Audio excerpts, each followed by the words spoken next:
we're going to make our way too early NFL awards. So we'll start at the top with the MVP. I'll go ahead and start this one off. I'm going to go ahead and pick Josh Allen of the Buffalo Bills for the MVP. I think Josh Allen this year is going to have to do a lot for the team. The team is going to need him to be every bit of Superman that he has the capability of being.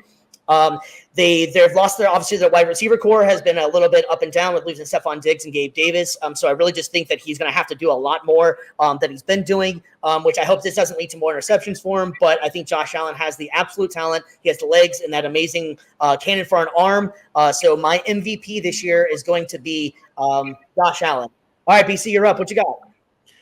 I mean, for anybody here that's kind of sick and tired of Patrick Mahomes and Chiefs Kingdom, you're probably going to hate on me for this section, but I got to go with Patrick. I think this, the offseason additions they made, especially on the offensive end, getting Xavier Worthy, I think that's going to be a very underrated signing, or rather draft pick. And so I think that just coupled with, I think the motivation he has, not just to win another Super Bowl, but I think also to kind of take his spot back atop, to prove to people for sure, not just that he's the best player in the league today, but also that he's coming for Tom Brady's spot for the greatest of all time.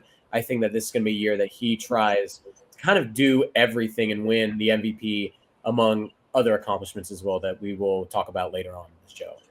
That's a safe pick. You can never go wrong with Mahomes on there, man. All right, G-Mike, you're up. What you got, bro? Yeah, I agree with Brandon and everything he said. I was going to pick Mahomes too, but you guys know how I feel when it comes to these awards, especially in the NFL. I mean, they always choose a quarterback for the MVP. I feel like they should have their own award and then actually either do it by positions or I don't know, man. But every time it goes to the quarterback. So it's just So if it wouldn't be a quarterback, to me, it would be with all the new rule changes on the kickoff and stuff like that. I think it would be Tyreek Hill. I think he's going to get a lot of targets now with Tua Tagovailoa once again, and Tua got this massive contract. Tyreek got his contract as well. I think he's going to get so many more targets, even though last year he was averaging 10 targets a game. And with now kickoff, I think they're going to put him on kickoff, and he's going to have a chance to return a lot of touchdowns to the crib, especially with how fast he is. So I think it would be dope to give it to another player that's not a quarterback, because obviously the quarterback is always going to get it. They got the ball in their hands every single time. Yeah. I mean, I will say that if they do decide to use Tyreek on special teams, which I don't know if they want to risk it. I know that he obviously is a multifaceted player and he used to do special teams all the time, but at his age too, do you really want to risk putting him out there more and getting him hurt? I mean, honestly, if in a vacuum, I think it's a great idea. It's just I don't know if Miami wants to do that because he's such a big part of that offense. But yeah, I think if there is a year where there's not a quarterback that wins it, if you got a guy that's not only contributing on offense but also special teams, that's going to be such a huge factor, I think, and that could be probably a game changer for MVP moving forward. I just think with politics behind it, I don't think that they'll give MVP to any other position except for quarterback. Let's change it. There's a lot more politics involved in the award picking for that. Honestly, for MVP. They should just divvy it up among the position groups and just say this. They really should. They really should, bro. Yes, bro. And give them a bonus. All right, you won quarterback of the year. Boom. Give them fucking $500,000, whatever the hell it is. I mean, that's pretty much what all pro is supposed to be. So it's just I don't know. It's like you said, politics suck. And should they really be in sports? Probably not. Yeah, I mean, everything. Yeah, it's been going to the quarterbacks obviously for the last few years or something, and then like you guys were kind of saying too, they should just make it best QB, and if that's how they want to play, because it's definitely been just going straight to quarterbacks, and they always pretty much believe that's what it is. Now, as far as what you were saying about the special teams part of it, I don't think Tyreek Hill will do kickoffs. But I could see the Dolphins using some of their lightning fast other receivers to do some sort of definitely special kickoff plays. They just got the other rookie. They just got, I believe, was it Wright? That guy still runs a subpar 4.3 or something along those lines. So I could definitely see this coming into a play for sure with some different people on there. But all right, so then we're moving on. And speaking of the Miami Dolphins, we have the Offensive Player of the Year. And that's where I'm going to go with Tyreek Hill on that one because I think that he has the potential to be MVP. But this award is kind of more designed so that people don't say that it's just going to the QB all the time. So I'm taking Tyreek Hill. I think that he is just ultra important to what the team does. And he's arguably probably the best wide receiver in the league. And just, he's a big play waiting to happen every single time he touches the ball. So I think he truly defines what the offensive player of the year should be. BC, what you got? I mean, you basically hit the nail on the head. That was my pick as well for offensive player of the year. I think, between him and McCaffrey last year was a close race. And McCaffrey won it out. He's got the Madden cover this year. So I just think that all of those things considered, I think that maybe he takes a slight foot off the gas a little bit. And I think that that's going to enable Tyreek. I think that, and then potentially if Miami does use him on special teams, that's another aspect that I know it's offensive player of the year, but like, come on, like everybody's going to be thinking, oh, special teams in addition to that. So I think that's one thing that McCaffrey doesn't have in his favor. So I think that if you're looking for anything to kind of break that edge, I would say, yeah, the special teams factor, the fact that McCaffrey's already won it, so he might take his foot off the gas a little bit. I think that that's going to be what puts Tyreek over the top in this award. That's gonna be an interesting pick too. That's why I picked him as well, just because the same aspect of like what Christian McCaffrey did last year. It was truly like an offensive player. So, G Mike, you're up, my man. What you got? Yeah, I think McCaffrey should have won it last year. I think he should have won an NFL MVP last year, and I think he should have won Offensive Player of the Year award last year. But that was my vote for MVP as well. Was McCaffrey? Yeah, it was a weak year last year for quarterbacks overall. It's the same thing every year, really.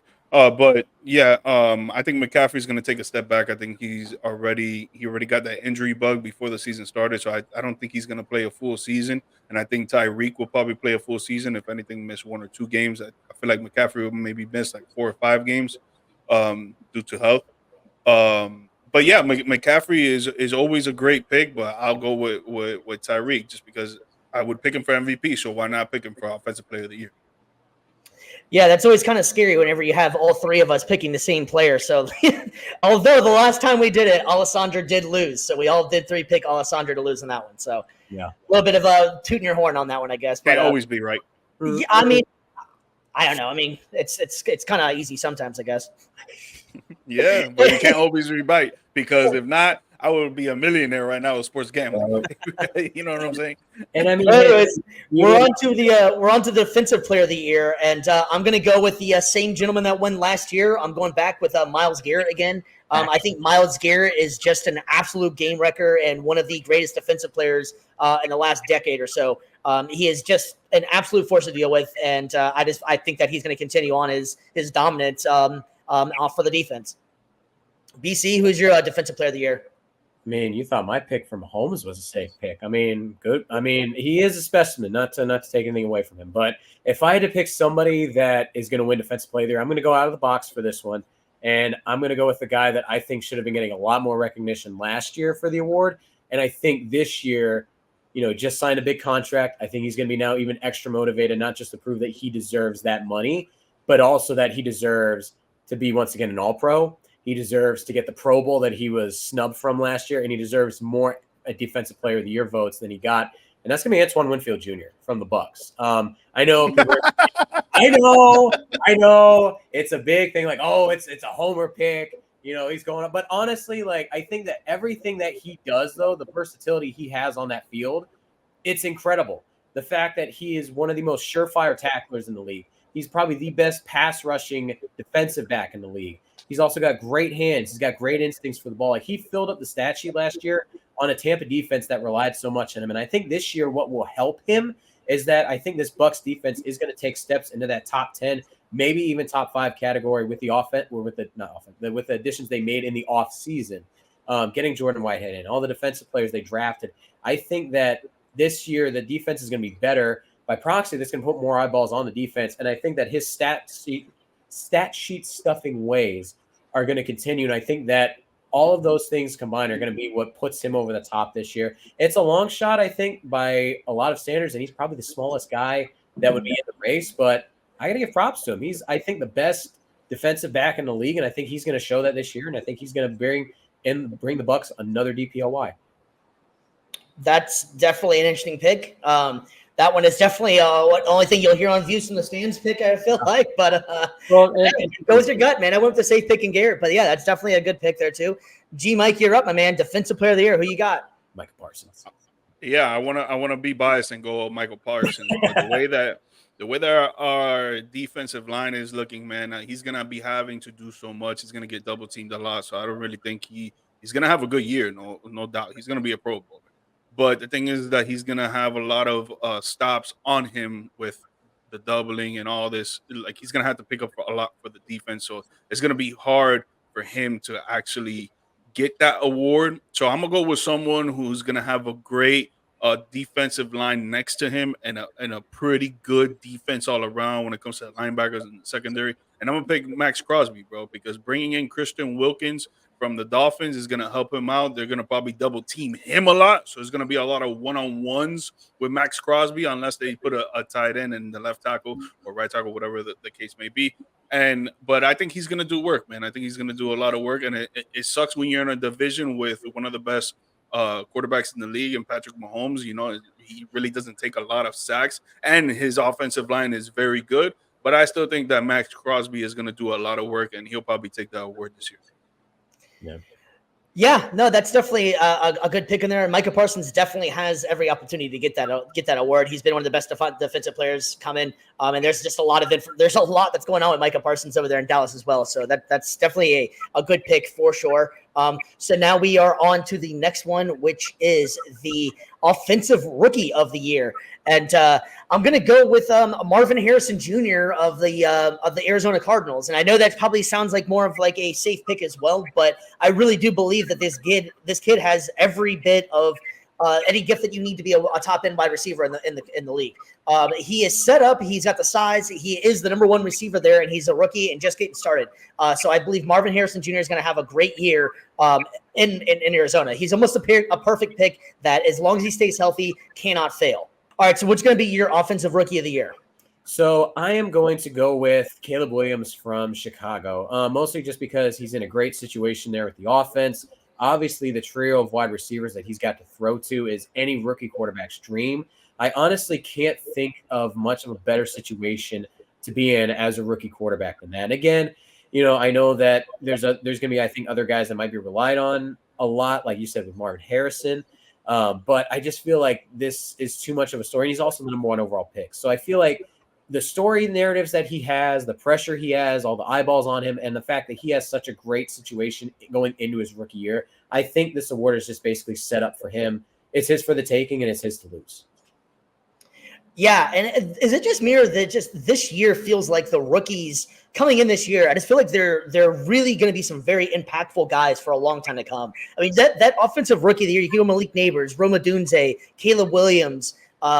Bo Nix is actually looking a lot better than people thought. There's a lot of just impactful rookies, I think, this year. So it's going to be a very, very interesting year. The only thing that sets me about this award is that you can't give it to offensive linemen. Because if it was, I would have picked my boy Graham Barton from the Bucs, man. Center out of Duke. Go up.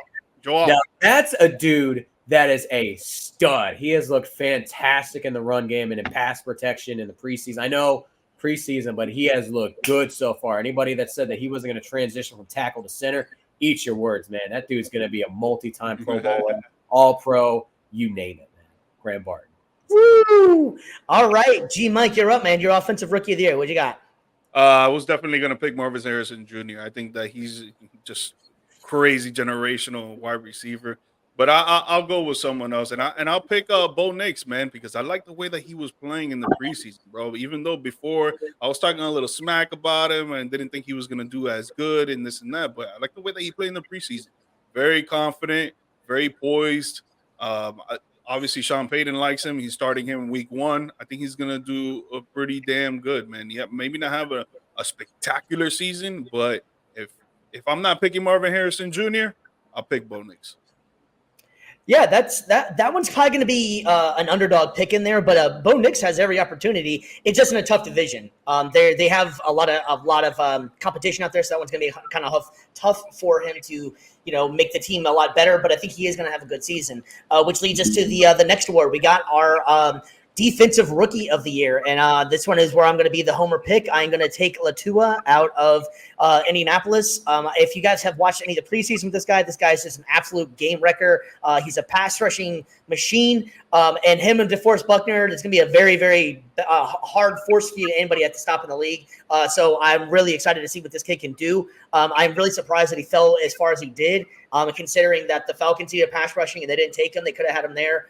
There was a lot of teams that could have used him, and I think that he's going to come back and make everybody remember that they should have took him from the start. Yeah. So, BC, my man, you're up. What you got? What's your defensive rookie of the year? Dude, second verse, same as the first, man. I'm agreeing with you. Leatu Latu. I gotta rock with him, man. Like, he was the best defensive prospect in this draft. I'm surprised that he slid as far as he did. I thought the Falcons, if they were smart, would have picked him up. But he slid to your Colts, so he's out of our division, so that's fantastic. I hope he balls out this year and has an incredible season, obviously. His skill, like his combination of size, athleticism, and skill all together are just such a unique combination. The only thing that worries me about him, and it worries, I think, every scout, going into the draft, was his neck issues, his injury history. But I think that he seems to have worked those issues out, and he's looked really good in preseason so far. So I think that as long as he stays healthy, I don't think that there's any other. I think he is basically the cream of the crop. He's like the A level and everybody, or A plus level, and everyone else is like an A minus to a B plus in terms of impact that he can make. He's just that, I think, special of a defensive player. And like you said, he's got DeForest Buckner on his squad to help kind of relieve some of that pass blocking, like put him in more one-on-one situations. So I feel like he's in a really great situation as well defensively to really make an impact. Yeah, no, I definitely agree with that. The neck issue was kind of scary. That was one of the reasons he fell a little bit. But yeah, I was definitely kind of nervous about that one too. G-Mike, my man, you are up with your defensive player of the year for rookies. Yeah, man, I'm going to pick Dallas Turner out of Florida State playing for the Minnesota Vikings. I think he's a great fit for what they need, a edge rusher right there. He's crazy, athletic, fast, massive size for his frame, length. He could get to the pocket quick, and very agile too, swift moves off of the offensive lineman. So I think he's going to help out that defense tremendously. And he's probably going to be starting, I think, every game, really. Oh, yeah.